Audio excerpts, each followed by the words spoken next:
Hi, Hi, welcome. good morning. How are you? Good. How are you? Great. Did you have a nice 4th of July weekend? I did. We went camping. Oh, So okay. it was actually pretty relaxing for as far as camping goes. Well, that's Usually, good. I know a lot of dogs were upset on Friday and Saturday, mine included. yeah. But we did get through the fireworks show, the community fireworks show. We raised the money. So thank you to the community for supporting that. It was a really good show. It was huge. We had 835 shells and a huge grand finale. And so, as the mayor, I just want to thank everyone for their part in making that a successful event. It was really good. Our concert on Friday, we had over 1,000 people for the Beach Boys, so that was really good. And then we do have one more concert this Friday, and that's going to be at 7 o'clock with Elton Jones and the Jets. It's an Elton John tribute band, and they are going to blow the roof off of it. So that's a free concert this Friday, July 10th at 7 o'clock at Sapphire. Free ice cream, free popcorn, free water. It's going to be hot, so we'll have plenty of water to give everybody. And then at 6:30, excuse me, at 6 o'clock, we have a special children's concert with Beatrice Paxson leading the way. So that'll be this Friday, July 10th at 6 o'clock before the main concert. So bring all the kids who want to have a lot of fun and get some prizes and toys and things like that. So this is our last concert of the season, believe it or not. Yeah, that's crazy. I feel like summer just started. Do you only just do you just do half the summer or Well, we do 5 concerts, and right? honestly, that's enough. No, they I are get you. they are so much work. They're definitely worth it, but there's a lot that goes into putting these concerts on. And so many sponsors to thank, so many volunteers to thank, the community for attending. It's just been very good. We were Bitterroot's best outdoor concert venue again this year, and so we appreciate people voting us for that as well. So if you've not come to a concert, this is the one to come to. If you have been coming, come again because this is the last one of the summer. What's cooking on the chamber calendar? Oh, we have like a really busy week actually. Okay, tell It's us all about it. So we got North Valley Connections at Full Bushel Farm Wednesday. That's tomorrow at 5 p.m. Okay. The address I'm not prepared with addresses today, just so you know. But Full Bushel Farm, keep an eye on our newsletter today for the address for Okay. all of these venues. And then we have Business After Hours at Ravalli Electric, and that one is Thursday from 4 to 6 p.m. And Okay. Ravalli Electric is just there 95 and Victor. You can see it there. And then we have a ribbon cutting at noon on Friday with Big Sky Froyo. They are a brand new frozen yogurt place. This one I do know the address for only because they forgot to put it in my social media last time. So everybody was asking me. 210 North First Street. So it's just by direct source. And Yes. They were where new, the Asian yes, restaurant market. or Asian market was. Ravalli Electric Co-op put up an enormous flag for the 4th of July, so we really appreciated seeing that out on the highway.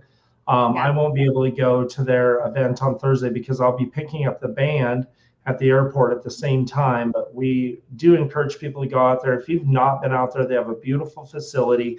They do so much good for the community. They have their Power of Change grant that people need to look into receiving. And then, Big Sky Froyo, they've been donating raffle prizes to the concert, so we appreciate them for that.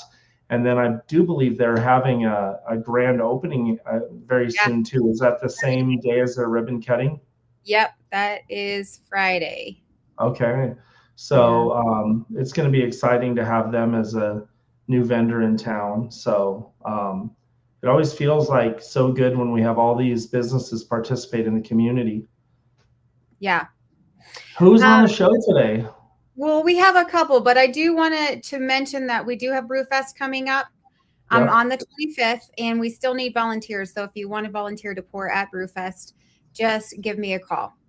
Yeah, and it's Or really fun to pour. You get to meet a lot of people. You get to try the beers in your trailer, help out with the chamber because it is a big event and we need a lot of people to help.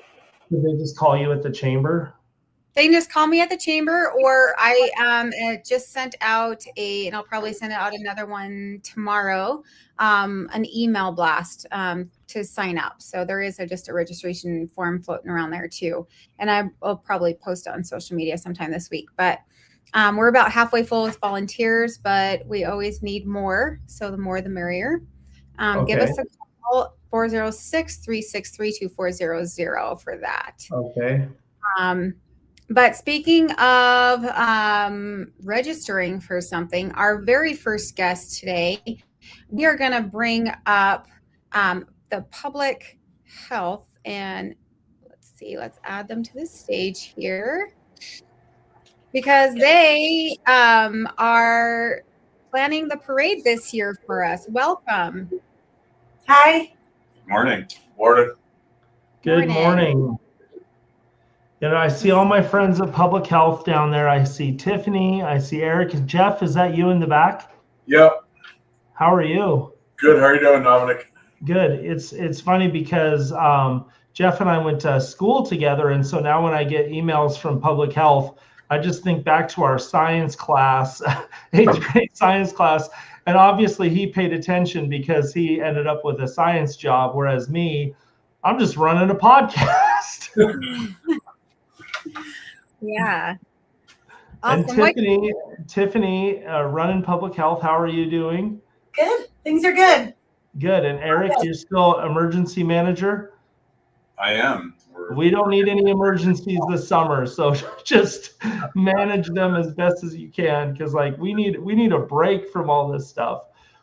So I'm really curious to know about the Ravalli County Parade this year. I know Sapphire, we always put a float in, and then election year, you know, I always march in the parade. I don't have to do that this year, so it'll just be accompanying the fair float at Sapphire. But what do you guys need besides people registering to participate? I think what we're focused on this year, this is our first year hosting the parade. So we've been working with the past superintendents, and we've also met with Jody to try and get some direction on what we're doing. The only changes or focus that we wanted to really get in on was the safety aspect of it. Okay. So we'll be looking at that. There's rules that we're going to be looking at this year. We're also limiting the number of entrants per entry to try and, you know, alleviate some of the congestion and make it a little more safer that way. Like, are you saying per category or? No, per entry. It used to be, I think last year it was a $10 entry fee, and you could have as many, you could put in vehicles. 20 tractors for $10 under one entry. And so we've limited that to like, it's 2 tractors per entry. Okay. And same with like motorcycles and walkers. Now, will you be canvassing the neighborhood again with those little placards for the doors? We will. Okay. We're not changing the route. There was some discussion about changing the route, but we've met with the downtown association and we're not changing the route. It'll still be down. Yeah, that's good because I think people are used to the route, the staging areas, where to set up. Now, do you need judges? We do need some judges. So yeah, we're still looking for volunteers. And the more the better, I think. The more people you can have on board kind of directing and in the know, the easier it is for the participants to know what they're supposed to be doing. Yeah, I really would encourage people to get out and judge. You do need about 2 judges per category just to make things streamlined and flow and, you know, get good feedback for all of the entrants. So what's the best way for people to sign up to volunteer? It looks like we have a QR code to register, so that's helpful. Is there also a volunteer judging application on that website? There isn't a specific judge's application. It's going to be the same volunteer application or packet that you have to fill out. But they can just call Public Health at 406-375-6672, and we'll make sure they get a packet. They could turn it in here, but And I think Jody at the chamber, she's also flagging some volunteers for us as well. So I'm sure that they can reach out that way as well. Okay. And why don't you tell us the date of it's August, what's the date of the parade? So it looks like you've got to register by August 7th. What's the date of the parade? It's a Wednesday, isn't it? You go ahead. Yeah, so it's September 2nd Okay. is the date of the parade, and the kickoff's at 10 a.m. We're really encouraging folks to register early. We are going to take late registration and same day registration at a little increased fee, just because of the extra paperwork and time it would take to do that on a last minute thing. So if folks or groups are interested in registering, we're really encouraging you to reach out and at least get some information, fill out the form ahead of time. That way we can have all the entry numbers assigned and everything, and just make it easier for the judges and the parade announcer and those folks. Okay. Well, let's get people registered and let's get some volunteer judges. And let's have a great parade. I really appreciate you taking the lead on this because it's a heavy lift. So thank you all very much. Make sure you come back on the show a couple times before the parade too. Yeah. Absolutely. Thank you for having us. Thank you You're guys welcome. so much. Okay, so next we're kind of going to Stevensville a little bit, and we've got a new guest, Octavia Stat. Octavia, welcome. Let us know, what do you have going on specifically?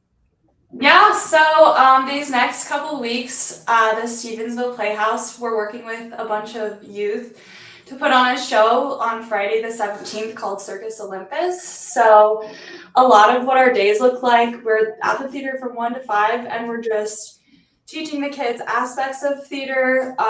So like how to build confidence, what stage directions mean, how to project and not just yell, things like that. And then we're also incorporating a lot of rehearsal time. So just like reading through the script, blocking, stuff like that. It's a lot of fun. Okay, so this is going to be at the Stevensville Playhouse at 319 Main Street. Okay, Yes. And then how do people register? I know we have a QR code. Is that what you'd prefer people to do, is follow that link? So the link that you're going to go to is actually going to take you to like the registration for the show for like the kids that have already registered. I think we only have like 2 spots left, so we technically could take on 2 other people. But Okay. that should be like sooner rather than later. But the show itself is just first come, first serve on that Friday night. Tickets, like there's no tickets or anything. Just come to see the kids put on a show. It's like 45 minutes long. Starts Okay. at 6 p.m. Is there a fee to register if you want your child to be part of this? There is a fee. I think it's just over $200. Okay. For the 2 weeks. Yeah. Okay, so it's a 2-week workshop, $200. So you've got 2 more spots, 222. And then why don't you give us a phone number up there in Stevensville? Yes, you can call. Just call me, which is 667-201-8184, or you can text me too. And I'd be happy to. And then we're gonna have the show. It's a free show, and again, that's going to be on July 17th at 6 o'clock. And so come out and support the kids. And thank you for giving kids something wholesome and fun to do this summer. Yeah, it'll be a lot of fun. So are you directing it? Or So yeah, me and my colleague Marin, we're both working together to direct and teach the kids. And Marin's actually a theater major over at the University of Montana. So he brings a lot of good teaching to them, whereas I bring more just like general experience from acting previously. So we make a good team, and I think it's going to be really fun. That is good. That's where I got my theater start, is in Stevensville. It was called the Chantilly Theater at the time. And that was back in the 90s. I think that my first play was like in 1992. You probably weren't even born then. No. And so we did several plays there. We did The Mouse That Roared. I was the page boy. I had to show up in tights and a tunic on the stage and read from a scroll. Lots of really funny stories about that. We did Winnie the Pooh, This Is a Test. We did The Pink Panther. I was Kato, who was the Pink Panther's assistant. We did Something's Rotten in the State of Denmark. I feel like there were more plays. Oh, we did in my senior year, we did. I'm trying to remember the name of the play. It was a really funny play, and I was the narrator. I was Arnis. I was the narrator, and I was a really old man dressed up for that play. And it was I remember it. It was called the Clumsy Custard Horror Show. How can I remember that, but not important things going on in my life right now? But yeah, the Chantilly Theater is where I got my start. So it's a great theater. It's a good stage, lots of fun. So everybody follow that QR code, get signed up for the workshop, and then go to the play. Yes. Yeah. Thank Okay. Awesome. Thanks, Octavia. Yeah, thank you. you. Okay, so that's exciting because, as you know, I live in Stevensville now. So that's going to be a lot of fun. I can't wait. I'm glad Octavia stopped by. She's a new guest. Yeah. And so we are coming back to Hamilton, but Daiquiri is not in Hamilton. Daiquiri, first off, let us know where you're at. What's going on over there? Oh, I'm up in Big Fork. Okay. Okay. Yeah, I was just in Big Fork. I was just in Big Fork yesterday. Oh yeah, my daughter's going to camp up here. Oh so wow.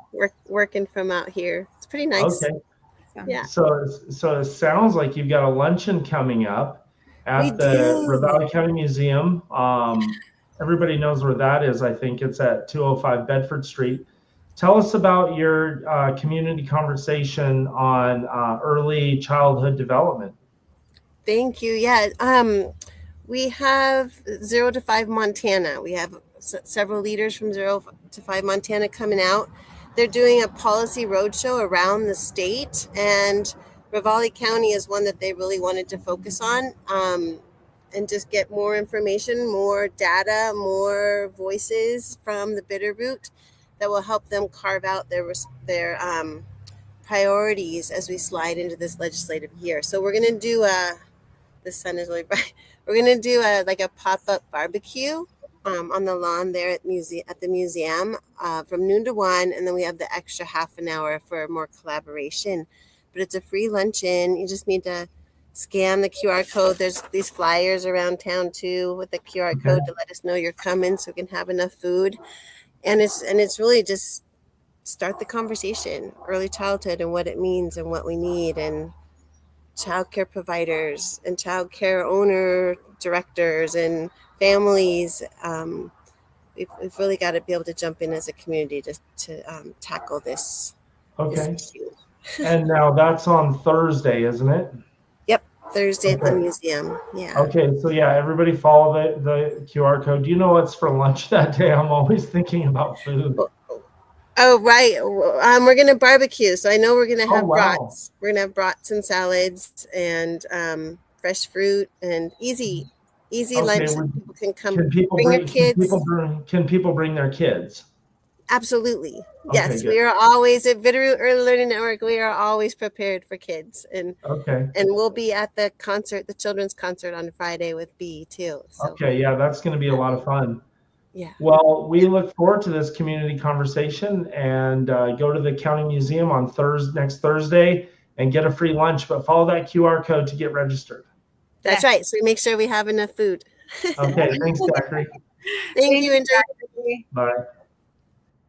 Awesome. So we're going to bring up Stacy. She's got some fun stuff going on. Welcome, Stacy. Hi, good morning. Hi, Stacy. It's always so nice to see you. Yes. You and I go way back to the days when you worked at the Ravalli Republic. So yes, that was a good time. We've got a lot of history together, and you've got some cool concerts coming up at the Daily Mansion. Yes, the Bitterroot Performing Arts Council is, I think this is our 5th year. We have our regular series during the winter. And then for the last 5 summers, we've hosted an outdoor concert on the grounds of the Daily Mansion. And this year we decided, since we've got the stage and the whole setup, we might as well do 2 nights. So we have a concert this Friday with Top House, which is a Montana band that's on the, rising stars that have gone to Nashville. They like to Oh, come they back to are, Montana. they are taking off. They are an incredible band. Yeah. And that's going to be Friday night. I heard a rumor this morning that you have a lot of tickets sold for that already. Yes. Last year was our biggest concert, and we had 1,200 people come. And Okay. this year we're getting close to that for Friday night. Good. So do you still have tickets available for Friday and Saturday? Yes, plenty of tickets for sale. You can even get a 2-day pass if you just want to come and spend both evenings. Okay. We'll have the gates open at 5, and the opening act starts at 7, and then our headliner starts at 8. So Friday, the headliner is Top House, and Saturday, the headliner is Lee Rocker, who is the bass player for the Stray Cats. Okay, that sounds like a lot of fun. Now, tell us about the ticket prices and let's break it up. There's probably a ticket for Friday, a ticket for Saturday, and then the 2-day pass. Yes, you can buy either or both. Thanks to our sponsors, kids under 16 get in free. Wow. With a paying adult. So we want it to definitely be a family affair. And tickets are $49 for either night, or you can buy a 2-day pass for $75. Okay. And then both of these are outdoors on the mansion grounds. It's a beautiful setting for a concert. Yes. And people should bring a lawn chair or a blanket, I imagine. Yes, we do have a few tickets left. We do provide some chairs, some VIP seating, and then premium seating. The VIP is $100. And that comes with some perks. The premium seating is $60, and so you get a padded chair if you want to sit.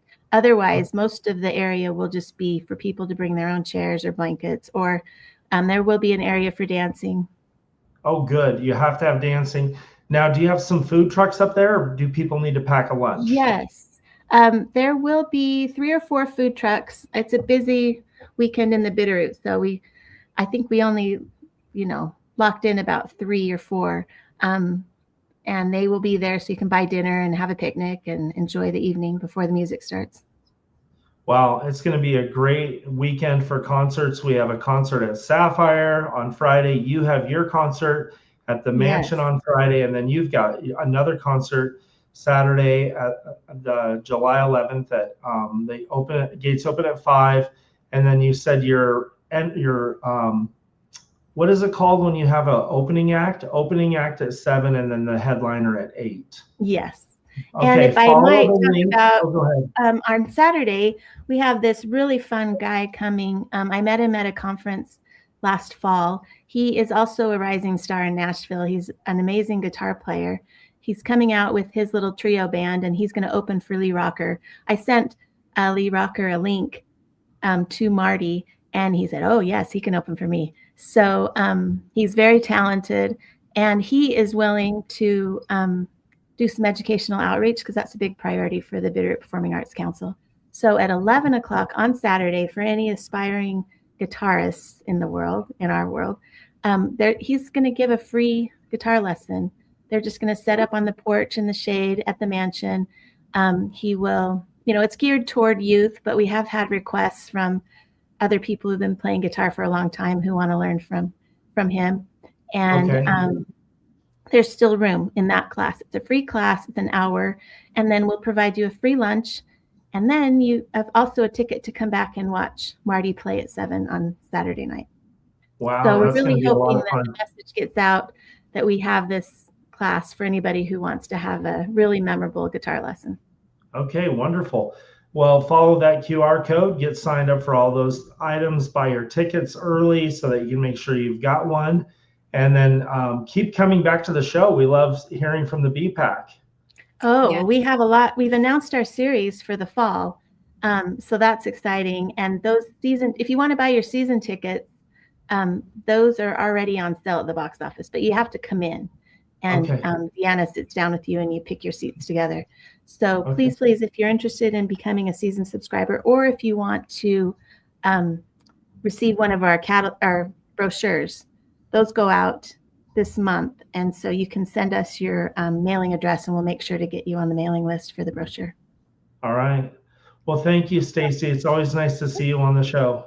Yes, Thank you. Thank you. I will be back because we have some awesome shows every month during the winter. So Cool. I love it. We'll see you then Yeah, next come time. back and tell us all about them. Yeah. all right. Okay. Bye. So we had one more guest, but I guess there was a miscommunication. So I'm just going to show it and then I'll see if they can come on next week.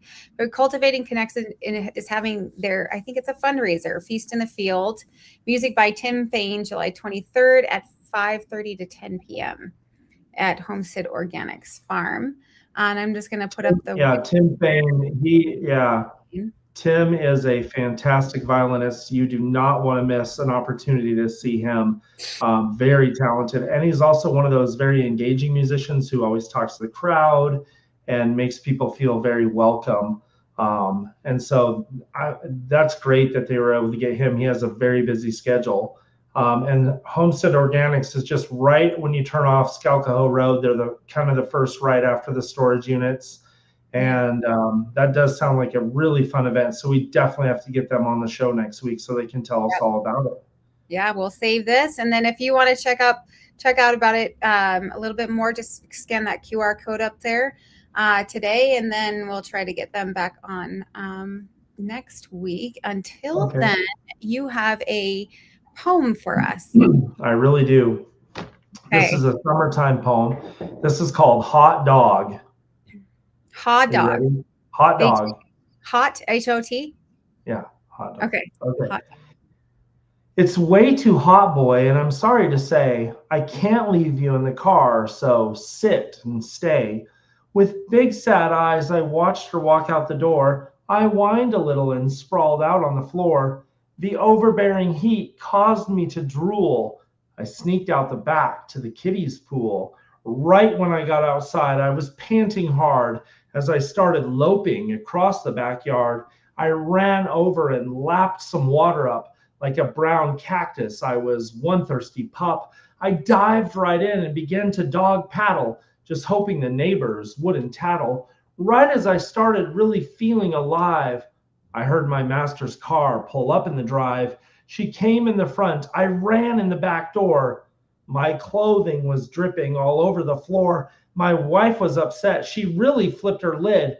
Get back outside. You're worse than a little kid. I guess I'm in the doghouse. What a bummer. My tail end of the dog days of summer. Oh, funny. That's funny. I didn't expect it to be the husband, right? Yeah, it was the husband. You got to have the plot twist. It was a plot twist. His clothes. I was like, wait, clothes? Yeah. That's a good one. It is getting hot. I mean, I'm not going to lie.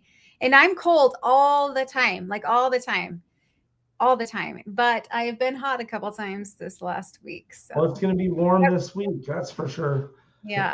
All right. Well, thank you everyone for coming on the show. If you want to be a guest, make sure you call the chamber at 363-2400 or Sapphire at 363-2800, and we will get you on the show. Yep. Until next week, we've got a great lineup coming up, including a couple visitors for Brewfest. So join us next week at 9 o'clock.